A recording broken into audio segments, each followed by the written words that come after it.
Hello friends, welcome to the another lecture of electric field and charges. आज हम start करने वाले हैं इलेक्ट्रिक डाइपोल पर ही एक और कॉन्सेप्ट जो कि है torque produced when a electric dipole is placed in a electric field. अब वो इलेक्ट्रिक फील्ड चाहे तो यूनिफॉर्म हो चाहे नॉन यूनिफॉर्म हो, हमें दोनों के लिए करना है। इसमें हम क्या करेंगे, एक फर्स्ट ऑफ ऑल मैं यूनिफॉर्म के लिए बता देता हूं। एक यूनिफॉर्म इलेक्ट्रिक फील्ड में एक टॉर्क को रखेंगे, फिर हमें निकालना है कि उस पर जो फोर्स लग रही है उसकी वजह से तो टॉर्क प्रोड्यूस हो रहा है, वो टॉर्क हमें फाइंड करना है। तो चलिए स्टार्ट करते हैं। इस कॉन्सेप्ट को पढ़ने के लिए आपको एक तो टॉर्क के बारे में थोड़ा सा पता होना चाहिए। सेकेंड थिंग, आपको क्रॉस प्रोडक्ट के बारे में भी थोड़ी बहुत नॉलेज होनी चाहिए। देखो, वेक्टर तो मैंने अपलोड किया हुआ है, फिलहाल जब मैं ये वीडियो शूट कर रहा हूं मैंने टॉर्क के बारे में इंफॉर्मेशन नहीं दी हुई है, पर वो इतना हार्ड कॉन्सेप्ट नहीं है, यहाँ पर यूज होगा तो हम यहाँ पर भी आपको डिटेल में थोड़ा सा बता देंगे। ठीक है, इतना बता देंगे, कोई दिक्कत नहीं आएगी इस कॉन्सेप्ट में। तो चलिए स्टार्ट करते हैं। देखो, अब ये क्या है, ये एक यूनिफॉर्म इलेक्ट्रिक फील्ड है।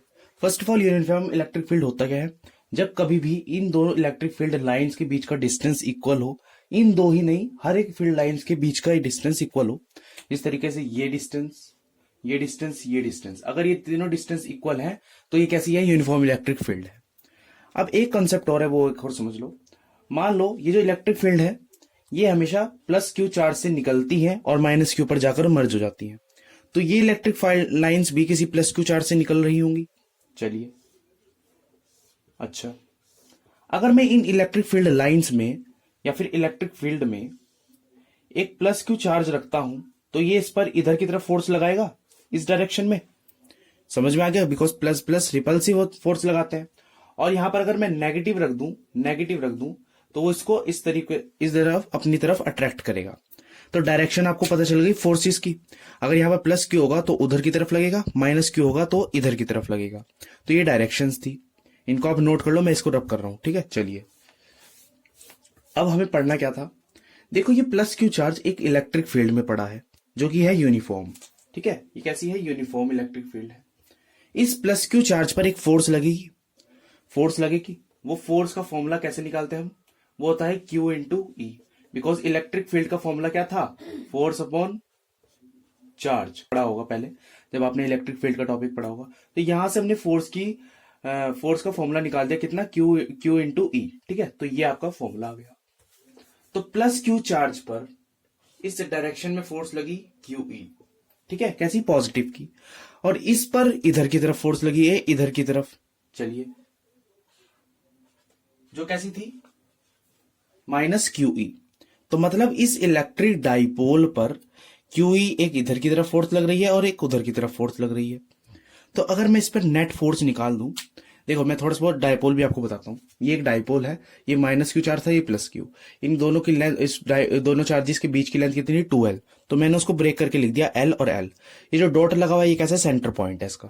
ठीक है, चलिए अब देखो, अगर मैं इस पूरे के पूरे सिस्टम का नेट फोर्स निकाल दूं कि ये जो अपना डाइपोल है इस पर नेट फोर्स क्या है, तो वो नेट फोर्स किसके इक्वल आएगी, एफ नेट इक्वल्स टू, भाई एक तो ये फोर्स लग रही है, ये फोर्स लग रही है, दोनों को प्लस कर दो तो ये क्या होगा, QE माइनस QE।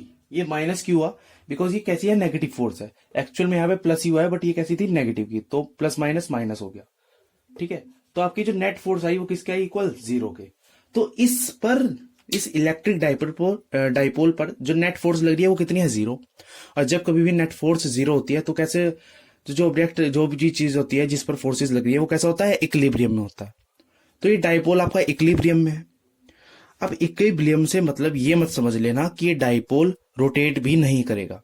ठीक है, इक्विलिब्रियम का मतलब इस पर नेट फोर्स का 0 का मतलब क्या है, ये जो आपका डाइपोल है ये ट्रांसलेटरी मोशन नहीं करेगा। ट्रांसलेटरी मोशन का मतलब ये जो डाइपोल है ये यहीं पर ही रोटेट करेगा, और कब तक रोटेट करेगा वो भी हम आगे बताएंगे। पर ये रोटेट तो करेगा पर ये आगे नहीं बढ़ेगा। ये डाइपोल इस फील्ड के साथ आगे नहीं बढ़ेगा। जिस तरीके से इस पे प्लस क्यू चार्ज लग रहा है ना, और प्लस क्यू फोर्स लग रही है ना इस डायरेक्शन में, तो ये आगे नहीं बढ़ेगा।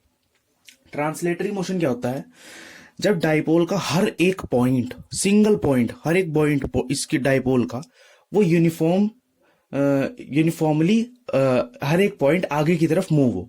ठीक है, आगे की तरफ मूव हो यूनिफॉर्मली, तो ट्रांसलेटरी मोशन उसे कहते हैं। बट यहां पर ये मूव नहीं करेगा बिकॉज नेट फोर्स कितनी है 0, पर ये रोटेट करेगा। तो कब तक रोटेट करेगा? जब तक इन दोनों चार्जेस का जो लाइन ऑफ एक्शन है वो सेम ना हो जाए। देखो ये क्या था आपका प्लस क्यू और ये क्या था आपका माइनस क्यू। जब तक ये डाइपोल इस डायरेक्शन में ना आ जाए, जब तक ये डाइपोल सेम ये जो इन पर फोर्सेस लग रही थी कितनी थी वो क्यूई, ठीक है क्यूई, ये दोनों सेम लाइन ऑफ एक्शन पे ना आ जाए। लाइन ऑफ एक्शन का मतलब ऐसी लाइन जो दोनों पर सेम एक्शन लगा रही हो। देखो इधर से प्लस क्यू लगा, इधर से माइनस क्यू, और ये दोनों फोर्सेस कैसे किस लाइन पर लग रही हैं? जो सेम लाइन है दोनों, इस दोनों चार्जेस के लिए, ठीक है। तो समझ गए होंगे आप, ठीक है। सेम लाइन ऑफ एक्शन तक जब तक ना आ जाए। अच्छा, तो अब देखो टॉर्क किस डायरेक्शन में लगेगा? इस डायरेक्शन में, बिकॉज ये कुछ ऐसे रोटेट करेगा। अब मैं थोड़ा सा रीड करता हूं, देखो लिखा हुआ भी आ गया। Force acting on plus Q and minus Q charge are equal and opposite, ये हमने पता था। सो नेट फोर्स कितना है हमारा? 0। चलिए, electric dipole does not undergo any translatory motion, ये भी मैंने आपको बता दिया कि ये जो आपका डाइपोल है ये आगे की तरफ नहीं बढ़ेगा इलेक्ट्रिक फील्ड के साथ। Second, but two equal and opposite forces rotate the torque, ठीक है, which do not have same line of action. जब तक इन जो दोनों फोर्सेस हैं इनका सेम लाइन ऑफ एक्शन नहीं हो जाता, ये इसको रोटेट करती रहेंगी, ठीक है, इन द क्लॉकवाइज डायरेक्शन। पर ये हमेशा नहीं होगा कि ये इसे क्लॉकवाइज में ही करे। मान लो यहाँ पर माइनस क्यू होता और यहाँ पर प्लस क्यू होता, तो ये इसको कुछ इस डायरेक्शन में रोटेट करती, एंटी क्लॉकवाइज, ठीक है। चलिए, और ये इस डायपोल को रोटेट करेंगी about its centre of mass या फिर एक्सिस ऑफ रोटेशन। और इसका एक्सिस ऑफ रोटेशन क्या है? ये मिड पॉइंट, ठीक है। ये मिड पॉइंट के अलोंग ये डायपोल कैसे होगा? ये इस तरह घूमेगा। इस तरीके से मान लो ये मैंने ये एक्सिस ऑफ रोटेशन फिक्स कर दी और ये डायपोल इसके अराउंड इस तरीके से घूम रहा है, ठीक है, इस तरीके से घूम रहा है। उसका बीच वाला पॉइंट, ये जो बीच वाला पॉइंट है इसको मैंने फिक्स कर दिया। फिक्स को हम पाइवेटेड भी बोलते हैं। तो इस लाइन के अलोंग ये डायपोल इस तरीके से घूमेगा क्लॉकवाइज डायरेक्शन में, ठीक है। चलिए, और कब तक घूमेगा? जब तक इन दोनों फोर्सेस का लाइन ऑफ एक्शन सेम ना हो जाए। तो कुछ ये पॉइंट आएगा जब इनका लाइन ऑफ एक्शन कैसा हो जाएगा? सेम। चलिए, तो अब हमें टॉर्क निकालना है। फर्स्ट ऑफ ऑल टॉर्क देखो क्या होता है। टॉर्क इक्वल होता है force into perpendicular distance. Torque क्या होता है? Force into perpendicular distance from the axis of rotation. ये आप याद रख लो, ठीक है। अगर आपको नहीं पता टॉर्क का कॉन्सेप्ट तो ये चीज याद रख लेना। टॉर्क इक्वल होता है force into perpendicular distance from the axis of rotation. मतलब एक्सिस ऑफ रोटेशन यहां पर क्या है? ये। तो इस फोर्स का इस परपेंडिकुलर डिस्टेंस, मतलब perpendicular distance from the axis of rotation. अब परपेंडिकुलर डिस्टेंस कुछ ये है, ठीक है, ये डिस्टेंस है इस सेंटर ऑफ मास के अलोंग, ठीक है। तो ये डिस्टेंस आपको किसी तरीके से फाइंड करना है। किस तरीके से करेंगे? देखो, ये जो आपका एल है, अगर मैं एल के कंपोनेंट तोड़ दूं, देखो इधर ये डाइपोल इससे थीटा एंगल बना रहा था, तो ये एंगल भी थीटा होगा। और जिस चीज के साथ थीटा बनता है वहां पर कौन सा कंपोनेंट टूटता है? कॉस थीटा वाला। तो ये क्या होगा? L cos theta. और ये वाला कंपोनेंट कौन सा होगा इसका? L sine theta. अब ये एल साइन थीटा है तो ये भी एल साइन थीटा होगा। चलिए, एल साइन थीटा। तो आपको परपेंडिकुलर डिस्टेंस क्या है? एल साइन थीटा, ठीक है। और यही चीज माइनस क्यू वाले के साथ भी होगी। यहां पर भी तो टॉर्क प्रोड्यूस होगा। ये किधर की तरफ रोटेट करेगा? ये इस डायरेक्शन में, ठीक है, ये इस डायरेक्शन में और ये इस डायरेक्शन में। तो हम इसका निकाल लेते हैं और फिर उसको डबल कर देंगे, ठीक है, इंटू 2 कर देंगे। तो एक्चुअल में अगर हम नेट टॉर्क निकालें कि इस पूरे के पूरे डाइपोल पर नेट टॉर्क क्या है, तो 2 टॉर्क लग रहे हैं, एक तो इसकी वजह से और एक इसकी वजह से। तो देखो क्या होगा। टॉर्क 1 क्या होगा? फोर्स इंटू परपेंडिकुलर डिस्टेंस और plus force into perpendicular distance, ठीक है। 2 टॉर्क लग रहे थे यहां पे, एक ये टॉर्क 1, एक ये टॉर्क 2, ठीक है। चलिए, तो ये जो आपका फोर्स है ये क्या है? Plus Q. और परपेंडिकुलर डिस्टेंस क्या आया? L sine theta. तो ये लिख दो, L sine theta. Plus force क्या है यहां पर? Force minus Q E. अब यहां पर माइनस क्यू ई ना लो, खाली क्यू ई ले लो, बिकॉज हमें चार्ज का मैग्नीट्यूड लेना है, ठीक है, क्यू ई। और ये आपका क्यू फोर्स तो आ गया, और परपेंडिकुलर डिस्टेंस क्या आएगा? एल साइन थीटा ही तो आएगा, क्योंकि यहां पे कंपोनेंट के कौन सा टूटेगा? इसके साथ थीटा नहीं होगा, ठीक है। क्या होगा? L sine theta. अब इसको प्लस कर देना, देखो दोनों सेम है, तो ये इसका सम क्या आ जाएगा? 2QE L साइन थीटा, ठीक है। क्या आ जाएगा? 2QE L sine theta. अगर आपको इसको और छोटा करना हो तो देखो 2L इंटू क्यू, ये क्या होता है? Dipole movement. तो ये क्या हो जाएगा? Q P into dipole moment, ठीक है, पी ई साइन थीटा। देखो 2QL ये क्या हो गया P इतना, और ये E बचा था तो PE साइन थीटा। तो ये आपका क्या आ गया, टॉर्क, नेट टॉर्क ये आपका आ चुका है जब आपका electric dipole uniform electric field में पड़ा हो, ठीक है। अब ये जो थीटा एंगल है ना, ये थीटा एंगल ये क्या है, it is the angle between the dipole moment and the electric field.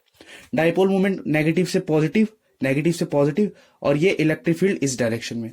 तो ये कुछ एंगल ये वाला है, ये जो एंगल है ये वाला एंगल, तो ये एंगल है थीटा।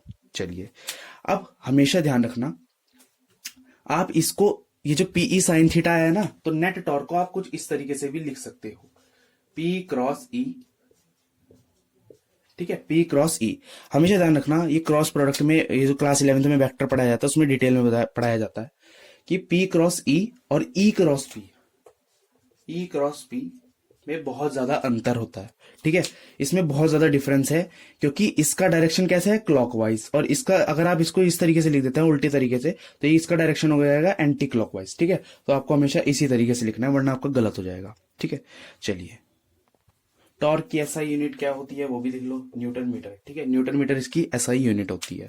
अब हमें कुछ स्पेशल केसेस पढ़ने हैं इसी केस के लिए, जब जो आपका इलेक्ट्रिक डायपोल है ये यूनिफॉर्म इलेक्ट्रिक फील्ड में हो। तो अब हमें पढ़ने हैं कुछ स्पेशल केस टॉर्क के लिए कि मैक्सिमम वैल्यू ऑफ टॉर्क कहां पर हमें मिल सकता है। तो आपने पढ़ा था टॉर्क का फॉर्मूला क्या होता है, पीई साइन थीटा, ठीक है। डायपोल मोमेंट और इलेक्ट्रिक फील्ड तो आपकी फिक्स रहती है, तो यहां पर टॉर्क आपका मैक्सिमम कब होगा, जब साइन थीटा आपका मैक्सिमम होगा। और साइन थीटा मैक्सिमम कब होता है, जब साइन थीटा की वैल्यू क्या हो, प्लस या फिर -1, ठीक है। चलिए जब साइन थीटा की वैल्यू प्लस और -1 होती है तो इसके एंगल क्या होते हैं आपका 90 और 270 डिग्री, ठीक है।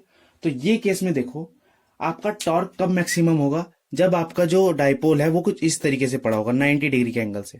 देखो इलेक्ट्रिक फील्ड की डायरेक्शन ऐसे और डायपोल की डायरेक्शन क्या होती है, नेगेटिव टू पॉजिटिव, तो दोनों के बीच 90 डिग्री का एंगल बन रहा है, ठीक है। और यही वो ऐसी पोजीशन है जब उस पर मैक्सिमम फोर्स लगेगी और उसे इतना टॉर्क करने को मिलेगा, ठीक है। देखो ये इस तरीके से ये ज्यादा से ज्यादा टॉर्क यहीं पर करेगा। तो जब आपका एंगल 90 है या 270 है और टॉर्क जो आपका इलेक्ट्रिक फील्ड और डायपोल के बीच में, तो यहाँ पर आपका टॉर्क कैसा होगा, मैक्सिमम। अब इधर आ जाओ सेकंड केस में, टॉर्क आपका मिनिमम कब होगा। टॉर्क आपका मिनिमम तब होगा जब आपके डायपोल और इलेक्ट्रिक फील्ड के बीच का जो एंगल है वो कितना हो, 0 डिग्री या फिर 180 डिग्री, ठीक है। अब यहां पर देखो डायपोल, ये इलेक्ट्रिक फील्ड की डायरेक्शन है इस डायरेक्शन में, और डायपोल मूवमेंट का होता है नेगेटिव टू पॉजिटिव। अच्छा, अगर आपको ये चीज डायपोल के बारे में थोड़ी इंफॉर्मेशन लेनी है तो मैंने वीडियो अपलोड करी है, वहां से आप देख सकते हो। तो दोनों डायरेक्शन है, मतलब दोनों सेम ही डायरेक्शन में है, तो एंगल कितना हुआ, 0 डिग्री। तो आपका अगर आप वैल्यू पुट कर दो, torque equals to PE sine 0 degree, तो साइन 0 क्या होता है, 0, तो टॉर्क आपको कैसा आ गया, 0। और जब 180 हो, 180 कब होगा, मान लो ये प्लस क्यू इधर हो और -Q उधर। देखो डायपोल मूवमेंट का डायरेक्शन चेंज कर दो, अब डायपोल मूवमेंट का डायरेक्शन किधर होगा, इधर की तरफ, और इलेक्ट्रिक फील्ड इधर, तो इलेक्ट्रिक फील्ड इधर, डायपोल मूवमेंट इधर, तो दोनों के बीच में कितना एंगल बना, 180, ठीक है। इलेक्ट्रिक फील्ड इधर और डायपोल मूवमेंट इधर, तो दोनों के बीच में कितना एंगल बना, 180। और जब साइन 180 की वैल्यू भी क्या होती है, 0, तो दैट इज वाई टॉर्क आपका तब भी 0 ही आएगा। चलिए अब देखो, जब कभी भी एक electric dipole non uniform electric field में पड़ा होता है, एक इलेक्ट्रिक डायपोल जब नॉन यूनिफॉर्म इलेक्ट्रिक फील्ड में पड़ा होता है, तो हम कोई भी चीज फाइंड नहीं कर सकते, ठीक है, क्योंकि ये नॉन यूनिफॉर्म इलेक्ट्रिक फील्ड है, ये कभी ऐसे चली जाएगी कभी ऐसे चली जाएगी, ये कोई फिक्स डायरेक्शन तो है नहीं इसकी, ठीक है। तो यहां पर जो आपका फोर्स होगा, फोर्स आपका 0 हो भी सकता है या फिर नहीं भी हो सकता, वो हम पता ही नहीं लगा सकते, ठीक है। बिकॉज क्या पता वो फोर्स इस डायरेक्शन में एक्ट कर रही हो, वो इस डायरेक्शन में एक्ट कर रही हो, ठीक है। तो नेट फोर्स हम पता नहीं लगा सकते कि 0 होगा या फिर नहीं, ठीक है। और टॉर्क भी आपका पता नहीं चल पाएगा, 0 भी हो सकता है या फिर नहीं भी हो सकता। 0 कब होगा, मान लो ये डायपोल जो है आपका वो सेम लाइन ऑफ एक्सिस में पड़ा हो, ठीक है, और आपका जो इलेक्ट्रिक फील्ड हो वो भी सेम लाइन में जा रही हो, तब भी आपका जो टॉर्क होगा वो 0 हो जाएगा, बिकॉज दोनों के बीच का एंगल ही 0 है, ठीक है, उस पर कोई फोर्स लगी नहीं रही है, दोनों फोर्सेस आपकी बैलेंस हो जाएंगी। तो नॉन यूनिफॉर्म इलेक्ट्रिक फील्ड एक तरीके से आपको पढ़ना ही नहीं है, खाली इतना याद रखना कि जो नेट फोर्स होती है वो मे और मे नॉट बी 0, और जो आपका नेट टॉर्क होता है वो मे और मे नॉट बी 0, ठीक है। तो बस ये था आपका आज का टॉपिक। चलिए तो आज हमने डायपोल, अपना जो इलेक्ट्रिक डायपोल का टॉपिक था वो पूरा का पूरा कंप्लीट कर लिया, उसके तीनों डेरिवेशंस हमने कंप्लीट कर लिए हैं। आज हमने टॉर्क भी आपको पढ़ा दिया। जब भी इलेक्ट्रिक इस डायपोल को टॉर्क में इलेक्ट्रिक यूनिफॉर्म इलेक्ट्रिक फील्ड में रखते हैं तो क्या होता है वो भी हमने आज आपको पढ़ा दिया। अब हम स्टार्ट करने वाले हैं इलेक्ट्रिक फ्लक्स, और ये इलेक्ट्रिक फ्लक्स बहुत ज्यादा इंपॉर्टेंट टॉपिक है गॉस थ्योरम के लिए, और गॉस थ्योरम भी एक बहुत ज्यादा इंपॉर्टेंट टॉपिक है इस चैप्टर का। तो अगले लेक्चर को जरूर देखना, और अगर आपने पिछले लेक्चर नहीं देखे हैं तो वो भी आप देख लेना। आपका इलेक्ट्रिक डायपोल का जो कंसेप्ट है वो एकदम क्लियर हो जाएगा। So thank you so much for watching this video. इसको शेयर कर देना, ठीक है। Thank you.